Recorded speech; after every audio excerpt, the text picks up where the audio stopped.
जय हिंद दोस्तों, welcome to Shaurya classes. आज का हमारा टॉपिक है BA program political science public administration का, जो कि BA program third year fifth semester का है।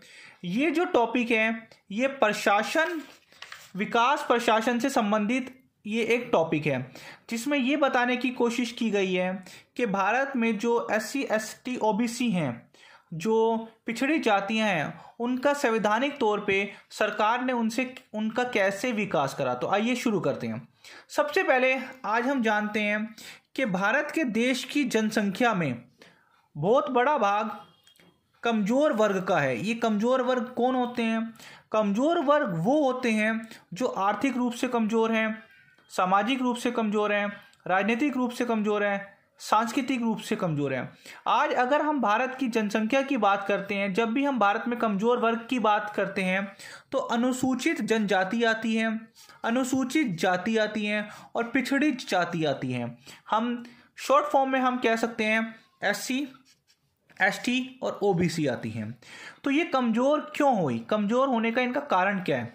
इनका कमज़ोर होने का कारण ये था कि भाई आर्थिक रूप से कमज़ोर है, ये सामाजिक रूप से कमज़ोर है, राजनीतिक रूप से कमज़ोर है और सांस्कृतिक रूप से भी कमज़ोर है। क्योंकि काफ़ी पुराने समय से इन सभी वर्गों के साथ SC ST OBC के साथ भेदभाव किया जाता था। जी हाँ, प्राचीन समय से ही भारत में SC ST OBC के साथ भेदभाव किया जाता था, इसीलिए ये कमज़ोर वर्ग की कैटेगरी में आते हैं। अगर आप हमारे चैनल पर नए हैं तो चैनल को सब्सक्राइब करना मत भूलिएगा, वीडियो अच्छी लगे तो लाइक करना मत भूलिएगा। तो आइए अब हम शुरू करते हैं। भाई इस वाले टॉपिक में हमें ये बात करनी है कि संवैधानिक रूप से जो SC ST OBC को क्या क्या अधिकार दिए गए हैं और किस प्रकार से इन अधिकारों के माध्यम से उनका विकास किया जा सकता है। तो सबसे पहले हम यहाँ बात करते हैं इनके साथ जो भेदभाव हुआ है, चाहे वो आर्थिक रूप से हो, क्या वो सामाजिक रूप से हो, क्या वो राजनीतिक रूप के हो, क्या वो सांस्कृतिक। हमें पता है कि पुराने समय में क्या था, समाज 4 वर्णों में विभक्त था, ब्राह्मण, क्षत्रिय, वैश्य, शूद्र। और जो शूद्र थे उनको किसी प्रकार का आर्थिक अधिकार नहीं था, इसलिए ये जो वर्ग है कमज़ोर माना गया। दूसरा, समाज में इनकी स्थिति काफ़ी ही निंदनीय थी। समाज में इनको ऊंचा स्थान नहीं दिया जाता था, क्योंकि 4 वर्णों में ब्राह्मण, क्षत्रिय, वैश्य ही सबसे ऊंचे समझे जाते थे। इसी कारण भी इनके साथ भेदभाव किया जाता था। राजनीतिक की बात करते हैं तो पुराने समय में भी इनको कोई राजनीतिक अधिकार नहीं दिए गए थे, इसीलिए इनके साथ भेदभाव किया गया है। संस्कृति की बात करते हैं तो इन वर्गों की संस्कृति का उत्थान नहीं किया जाता था, क्योंकि अमीर जाति वाली संस्कृति समाज में अपना ही वर्चस्व पैदा करती थी। तो इन्हीं सभी कारणों से इनके साथ भेदभाव हुआ है। तो जब भारतीय संविधान का निर्माण किया गया तो इन वर्गों को विशेष अधिकार दिए गए, जो कि दिए भी जाने चाहिए थे, ताकि ये भी समाज की मुख्य धारा के साथ जुड़ सके। तो भारतीय संविधान ने कुछ संवैधानिक व्यवस्थाएं की गई है। अक्सर देखा गया है कि आपके एग्ज़ाम में ये क्वेश्चन आ सकता है कि भाई अनुसूचित जाति, अनुसूचित जनजाति या पिछड़ी जातियों के लिए संवैधानिक उपचार क्या किया गया या संवैधानिक व्यवस्था क्या की गई है इनके विकास के लिए।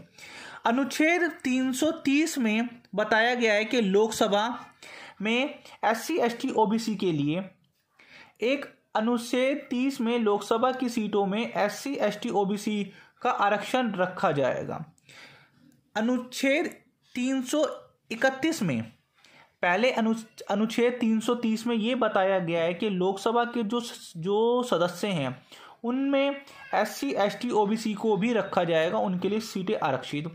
इसी प्रकार से अनुच्छेद 331 में बताया गया है कि लोकसभा में 2 सदस्य राष्ट्रपति मनोनीत कर सकता है, जो कि SC ST OBC कैटेगरीज में से आते हैं।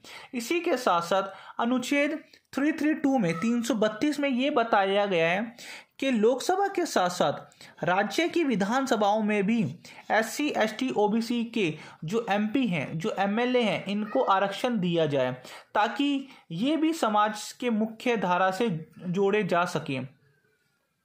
इसके बाद आता है भाई अधिकार क्या क्या दिए गए हैं। हमें सभी पता है कि हमारे पास 6 प्रकार के मौलिक अधिकार हैं जो कि भाग 3 में है। 12 से 35 मौलिक अधिकारों की संख्या है। यहाँ पे सिर्फ हम 4-5 अधिकारों की बात करते हैं। मौलिक अधिकारों में भी हमें अनुच्छेद 14 में बताया गया है कि विधि के पक्ष समानता। पुराने टाइम में क्या होता था कि अगर कोई उच्च जाति का व्यक्ति कोई चोरी करता या कोई बुरा काम करता तो जो राजा होता था वो उसको ज़्यादा दंड नहीं देता था, परंतु कोई निचली जाति का अगर व्यक्ति कोई चोरी करता तो उसके हाथ भी कटवा दिए जाते थे। परंतु आज के टाइम में ये है कि भारत में आर्टिकल 14 के अनुसार विधि के पक्ष सभी समान है, कानून की नज़रों में सभी समान है। अर्थात क्या वो हिंदू हो, मुस्लिम हो, सिख हो, ईसाई हो, कोई भी हो, किसी भी कास्ट का हो, किसी भी जाति का हो, अगर कोई एक जुर्म किसी सामान्य इंसान ने कराए और वही जुर्म अगर किसी वीवीआईपी ने भी कराया तो दोनों की सज़ा इक्वल होगी। इसके साथ साथ है आर्टिकल 15 में क्या है कि भारत में धर्म के आधार पे, लिंग के आधार पे और जन्म के आधार पे कोई भी अगर बच्चा जन्म लेता है तो उनको एक समान समझा जाएगा।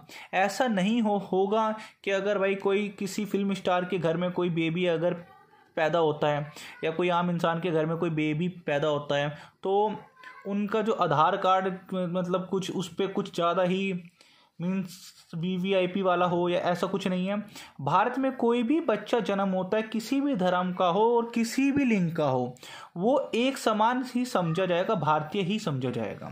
इसके साथ साथ अनुच्छेद 16 में बताया गया है कि सरकारी नौकरियों में आरक्षण। जी हाँ, इन जो कमज़ोर वर्ग हैं जैसे SC ST OBC को सरकारी नौकरियों में आरक्षण की बात भी कही गई है ताकि ये भी मुख्य धारा से जुड़ते चले जाएं।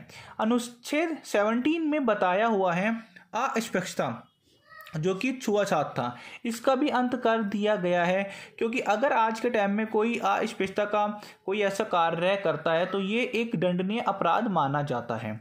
इसके बाद हम बात करते हैं आगे की। अगर आपको वीडियो पसंद आए तो प्लीज़ वीडियो पे कमेंट करना मत भूलिएगा, आपके कमेंट हमारे लिए मोटिवेशन का काम करते हैं। तो अब हम बात करते हैं संविधान में और क्या क्या इनको सुविधाएं दी गई हैं। संविधान में कमज़ोर वर्गों के लिए संविधान के भाग 6 में अनुच्छेद 164 में ये बताया गया है कि आसाम, बिहार, मध्य प्रदेश, उड़ीसा में एक अलग से जनजातीय कल्याण मंत्रालय की स्थापना की गई है ताकि आसाम में, बिहार में, मध्य प्रदेश में, उड़ीसा में देखा यह गया है कि इन्हीं क्षेत्रों में SC ST OBC की संख्या काफ़ी अधिक है और यहाँ के जो लोग हैं ये काफ़ी पिछड़े हुए हैं अन्य क्षेत्रों के मुकाबले। इसीलिए इन क्षेत्रों में अलग से एक जनजातीय कल्याण मंत्रालय की स्थापना की गई है। इस मंत्रालय का कार्य है कि इन क्षेत्रों में ऐसे कमज़ोर वर्गों के लोगों की पहचान करके उनका विकास करना, उनका आर्थिक रूप से विकास करना, राजनीतिक रूप से विकास करना, धार्मिक रूप से विकास करना, सांस्कृतिक रूप से भी विकास करना। इसी के साथ साथ अब हम चलते हैं कि भाई संवैधानिक संरक्षण। आपसे अक्सर क्वेश्चन में ये भी पुट किया जा सकता है शॉर्ट नोट्स में कि भाई कमज़ोर वर्गों के उत्थान के लिए क्या क्या संवैधानिक संरक्षण किए गए हैं, तो आप चाहो तो ये सारे पॉइंट उतार सकते हो। अभी हमने बात करी आर्टिकल 17 में अस्पृश्यता के विरुद्ध एक कानून है। उसी प्रकार से आर्टिकल 46 में अनुच्छेद 46 में ये बताया हुआ है कि शैक्षिक आर्थिक हित कि भाई जो कमज़ोर वर्ग के जो भी व्यक्ति हैं या समाज में कमज़ोर वर्ग के लोगों को विशेष शैक्षिक संस्थानों में उनको आरक्षण दिया जाएगा। इसके साथ साथ उनको आर्थिक हित भी दिया जाएगा, उनसे फ्री ऑफ कॉस्ट एजुकेशन दिया जाएगा, पढ़ने के लिए भी उनको रॉ मटेरियल्स, उनकी बुक्स भी प्रोवाइड कराई जाएगी। साथ के साथ आवश्यकता पड़ने पे उनको रोजगार भी जनरेट किया जाएगा। इसी के साथ साथ है अनुच्छेद 25 में ये बताया हुआ है कि भाई कमज़ोर वर्ग जो कि पिछड़े वर्गों की श्रेणी में आते थे आज वो धार्मिक संस्थाओं में प्रवेश कर सकते हैं। पुराने समय में क्या होता था, निचली जातियां मतलब ऊपरी जातियों के कुओं से पानी में नहीं, उनके कुएं से पानी नहीं पी सकती थी, उनके मंदिरों में नहीं जा सकती थी। परंतु आज ऐसा कुछ नहीं है। फिर भी अगर कहीं ना कहीं होता होगा तो ये उनकी मानसिक कमजोरी का नतीजा होगा। इसी के साथ साथ यहाँ है, आज के समय में कमज़ोर वर्ग हो या कोई सा वर्ग हो, वो सभी सार्वजनिक क्षेत्रों पे जा सकते हैं। भोजनालय में भोजनों में हिस्सा ले सकते हैं, होटलों में जा सकते हैं, तालाबों के वहाँ पे जा सकते हैं, आदि स्थानों पर जा सकते हैं। अर्थात भारत में किसी भी क्षेत्र पे वह भ्रमण कर सकते हैं। इसी के साथ साथ है आपका क्या है, विधान मंडलों में प्रतिनिधित्व। जी हाँ, इसमें यह बताया गया है कि भाई कमजोर वर्ग के जो लोग हैं उनके विकास के लिए विधान मंडल में भी प्रतिनिधित्व दिया गया है। विधान मंडल में अर्थात लोकसभा में भी उनको प्रतिनिधित्व दिया हुआ है, एमपी लेवल पे भी उनको प्रतिनिधित्व दिया गया है। मेंबर ऑफ पार्लियामेंट, संसद में जो सदस्य चुने जाते हैं उनमें से कुछ प्रतिशत सीटें SC ST OBC की निर्धारित कर दी जाती है। अर्थात उन सीटों पे SC ST और OBC वाले ही सदस्य खड़े होएंगे और वहाँ से जीत के आएंगे। इसी के साथ साथ राज्य की विधानसभाओं में भी भाई आरक्षण प्रदान किया गया है। आई थिंक ये मेरे ख्याल से 47 और 84 के आसपास है। SC और मतलब 47 SC का है, 18 और ST का है 47 सीटें जो लोकसभा में आरक्षित है। इसी के साथ साथ जो स्थानीय स्वशासन है MCD, भाई शहरों में MCD हैं, गांवों में ग्राम पंचायत हैं। ग्राम पंचायत में, MCD में, राज्य की विधानसभाओं में, भारत की विधानसभाओं में, इट मीन्स ग्रामीण शासन से लेके केंद्रीय शासन के बीच तक सभी क्षेत्रों पे जो कमजोर वर्ग के उम्मीदवार हैं, जो SC ST OBC हैं, इनकी सीटों को आरक्षित किया गया है ताकि ये अपने पूरे समाज का विकास कर सकें। इसी के साथ साथ यहाँ पे सीटों को आरक्षित के साथ साथ जो इनके प्रतिनिधि होते हैं, जैसे पंचायतों में मुखिया होता है, सरपंच होता है, सरपंच की सीटों में भी आरक्षित हैं। इसके साथ साथ MCD में जो मेयर होता है, मेयरों की सीटों में भी आरक्षण किया गया है। यहाँ तक कि लोकसभा की सीटों में जो मंत्री होते हैं, जो कैबिनेट मंत्री होती हैं, केंद्रीय मंत्री, उनकी सीटों में भी आरक्षित किया गया है ताकि भारत में जो कमजोर वर्ग हैं उनके लोगों का हित सामान्य लोगों के हित के बराबर किया जा सके। इसी के साथ साथ इसमें आगे और भी हैं, आगे ये हैं कि भाई और क्या क्या किया गया है। भाई हमें पता है कि SC ST OBC के साथ साथ अब सरकार ने ये किया हुआ है कि भाई खुली प्रतियोगिता में स्थान सुरक्षित किया गया है। जैसे कि आज भारत में कोई भी गवर्नमेंट जॉब निकलती है, क्या वो रेलवे हो, क्या वो 10th के लेवल की हो, क्या वो ग्रेजुएशन या पोस्ट ग्रेजुएशन की हो, सभी सीटों में कमज़ोर वर्ग के लोगों की सीटें आरक्षित की जाती हैं। क्या वो 5% हो, क्या वो 27% हो, क्या वो 21% हो, क्या वो 17% हो। इसी के साथ साथ उन नागरिकों की सीमा आयु में छूट भी दी जाती है। सपोज करो अगर एक जनरल कैंडिडेट है, उसकी एज लिमिट है 25, तो जो कमज़ोर वर्ग के जो कैंडिडेट हैं उनकी एज लिमिट 32 या फिर 28 के आसपास या 27 होती हैं ताकि कमज़ोर वर्ग के व्यक्ति भी अपना हक अच्छी तरह पा सके। इसके साथ साथ है प्राप्त अंकों के स्थान पर भी। जी हाँ, प्राप्त अंकों के स्थान पे यहाँ पे आप काफ़ी अच्छी तरह समझ सकते हो, जो कि कमज़ोर वर्ग के उम्मीदवार हैं उनके कम अंक आने पर भी, कम अंक का अर्थ यह है नहीं है कि बिल्कुल कम अंक का अर्थ होता है कि जैसे अगर जनरल की जो कट ऑफ आती है, अगर मान लो वो 180 में से 105 आई है, तो जो कमज़ोर वर्ग की जो कट ऑफ आएगी वो 100 के आसपास होएगी। अर्थात कुछ कम अंक आने पर भी कमज़ोर वर्ग के उम्मीदवारों को स्थान प्राप्त कर दिया जाता है, अर्थात उनको स्थान दे दिया जाता है खुली प्रतियोगिता में। तो यहाँ पे अभी मैंने आपको पीछे बताया था कि भाई आर्टिकल 16 में बताया हुआ है कि सरकारी नौकरियों में आरक्षण, ये उसी चीज़ की बात हो रही है। इसके साथ साथ क्या है भाई, इनका आर्थिक कल्याण और सलाहकार संस्थाएं भी बनाई गई है। अगर कोई समाज में दूसरे वर्ण इनका शोषण करता है तो सरकार सबसे पहले इनके कल्याण और इनके सलाहकारों की संस्थाओं बनाती है ताकि समाज में कमज़ोर वर्गों का जो शोषण हो रहा है वो शोषण ना किया जाए। इसी के साथ साथ कमज़ोर वर्गों के लिए संसद ने एक स्थायी समिति को बनाया है। इस समिति में 30 सदस्य हैं, जिसमें से 20 सदस्य लोकसभा के हैं और जो 10 सदस्य हैं वो राज्यसभा से चुने जाते हैं। इसी के साथ साथ राज्य की सरकारों ने भी कमज़ोर वर्गों के उत्थान के लिए कुछ कार्य करें। राज्यों में कल्याण विभागों की स्थापना की गई है। इसी के साथ साथ एक पृथक मंत्री की भी स्थापना की गई है। आपने देखा होगा कैबिनेट मंत्री में कोई SC ST OBC मंत्री हैं, कोई कुछ मंत्री हैं। तो इसीलिए इनके उत्थान के लिए, कमज़ोर वर्गों के उत्थान के लिए एक अलग से मंत्रिमंडल बनाया गया है ताकि समय रहते और अच्छी तरह कार्य किए जा सकें। इसके साथ साथ NGO की सहायता से भी कमज़ोर वर्गों को उठाने की कोशिश की गई है। इसके साथ साथ स्वैच्छिक संगठन के द्वारा भी, NGO के द्वारा भी कमज़ोर वर्गों को उठाने की कोशिश की गई है। जैसे कि कुछ NGO के यहाँ पे नाम है अखिल भारतीय हरिजन सेवक संघ, जो कि दिल्ली में है। इसी प्रकार से भारतीय दलित वर्ग नई दिल्ली में ये एक NGO है जो कि कमज़ोर वर्गों के हित के लिए आवाज़ उठाते हैं, उनका विकास करते हैं। इसी के साथ साथ रामकृष्ण मिशन जो कि पश्चिम बंगाल में है। इसी के साथ साथ भारतीय आदिम जाति सेवक संघ, ये कुछ NGO हैं जो कि समाज में पिछड़ी जाति के लोगों के विकास के लिए कार्य करते हैं, आर्थिक रूप से, राजनीतिक रूप से, सांस्कृतिक रूप से, धार्मिक रूप से। इसी के साथ साथ बस ये लास्ट पॉइंट है, मैंने कोशिश करी है कि आपके लिए ज़्यादा से ज़्यादा कंटेंट को लेके आऊँ, और ये इसमें फिर ये पूरी यूनिट ख़त्म हो जाएगी जो आपकी 3rd यूनिट थी।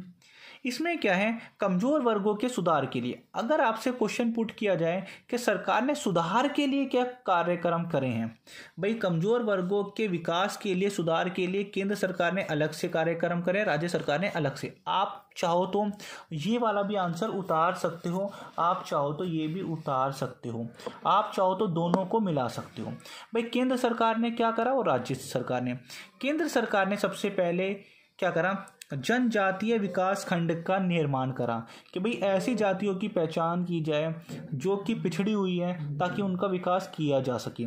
इसके बाद केंद्र सरकार ने और क्या करा, सहकारिता कोऑपरेटिव सोसाइटियों को खोला, ताकि इन कोऑपरेटिव सोसाइटियों की सहायता से SC ST OBC जो कि समाज से पिछड़े हुए थे उनको समाज की मुख्य धारा में जोड़ा जाए। इसी के साथ साथ इनके लिए अनुसंधानों को खोला गया, शिक्षण संस्थाओं को खोला गया, परियोजना बनाई गई। आज के टाइम में जैसे 1st to 5th तक, 6 से लेके 10 तक, 10th 11th से जो भी 12th होती है, उसके बाद ग्रेजुएशन पे विशेष प्रकार के उपकरण तथा पैसों से सहायता की जाती है। आज भी दिल्ली के सरकारी स्कूलों में बच्चों को वजीफा तथा कुछ पैसे दिए जाते हैं सरकार की साइड से, ताकि बच्चे अपना विकास कर सकें। इसी के साथ साथ है SC ST बालिका हॉस्टलों की भी व्यवस्था की गई। इसी के साथ साथ है कुछ ऐसे बच्चे जो कि प्रभावशाली है कमज़ोर वर्गों के, उनको छात्रवृत्तियां भी दी गई ताकि वो विदेश में जाके पढ़ सकें। अब हम बात करते हैं राज्य सरकार की। भाई राज्य सरकार ने भी तो कुछ किया है। राज्य सरकार ने क्या करा, भाई शिक्षा के क्षेत्र पे कार्य करा। इन दोनों ने ही, केंद्र सरकार ने, राज्य सरकार ने अपने अपने क्षेत्र में आर्थिक, राजनीतिक, सांस्कृतिक, सामाजिक, धार्मिक विकास करने की पूरी कोशिश करी है। राज्य सरकार ने शिक्षा के क्षेत्र में भी काफ़ी विकास करा है, जैसे MCD के स्कूल हो गए या फिर राजकीय स्कूल हो गए। और यहाँ पे अगर हम बात करते हैं केंद्र सरकार के, तो केवी हो गई, केंद्रीय विद्यालयों में आरक्षण हो गया। इसी के साथ साथ आर्थिक विकास, सरकार आर्थिक विकास भी करती है। कमज़ोर वर्गों का समय समय पे उनको वजीफ़े दिए जाते हैं, स्कूलों में खाना दिया जाता है, फ्री में बुक्स प्रोवाइड कराई जाती हैं, और स्टडी मटेरियल प्रोवाइड कराया जाता है।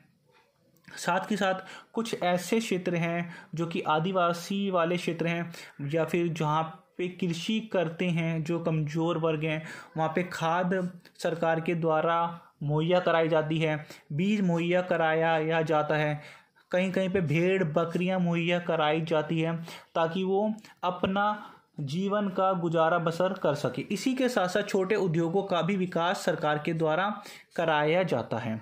साथ के साथ स्वास्थ्य सेवाएं सरकार ने भिन्न भिन्न स्तर पे अन्य अन्य कार्डों का निर्माण कराया, जैसे BPL कार्ड, आई थिंक एक येलो कार्ड है और एक कोई और है कार्ड। इन कार्डों को दिखा के किसी भी हॉस्पिटल में कमज़ोर वर्ग के जो नागरिक हैं वो स्वास्थ्य सेवा पा सकते हैं। इसी के साथ साथ दिल्ली गवर्नमेंट ने ये भी किया हुआ है कि भाई हर एक व्यक्ति का 2 लाख या 4 लाख रुपए का स्वास्थ्य बीमा, अगर कोई भी स्वास्थ्य संबंधी उनको कोई परेशानी होती है तो वो किसी भी प्राइवेट हॉस्पिटल में जाके इलाज करवा सकते हैं। इसके साथ साथ है अन्य योजनाएं जैसे कुओं को खुदवाना, शौचालय बनवाना इत्यादि, स्कूलों का निर्माण करवाना। इसी के साथ साथ शिक्षा के क्षेत्र पे प्राथमिक स्तर पे, माध्यमिक स्तर पे और एक है मैट्रिक स्तर पे, तीनों स्तर पे शिक्षा का काफ़ी विकास करने की कोशिश की गई है। साथ ही साथ में कृषि विकास कार्यक्रम पे भी ज़्यादा फोकस किया गया है और स्वरोजगार योजना पे भी काफ़ी फोकस किया गया है। अगर आपको ये वीडियो पसंद आया तो वीडियो को लाइक करना मत भूलिएगा, चैनल पे नए हैं तो चैनल को सब्सक्राइब करना मत भूलिएगा और वीडियो को शेयर करना मत भूलिएगा। अगर आप कमेंट करते हो तो आपका कमेंट हमारे लिए मोटिवेशन का काम करता है। तो अगर आपको ये वीडियो पसंद आया तो वीडियो को लाइक कीजिए और आप मुझे ये बताइए कि अब आप कौन से विषय पे आप नोट्स चाहते हैं। जय हिंद, जय भारत।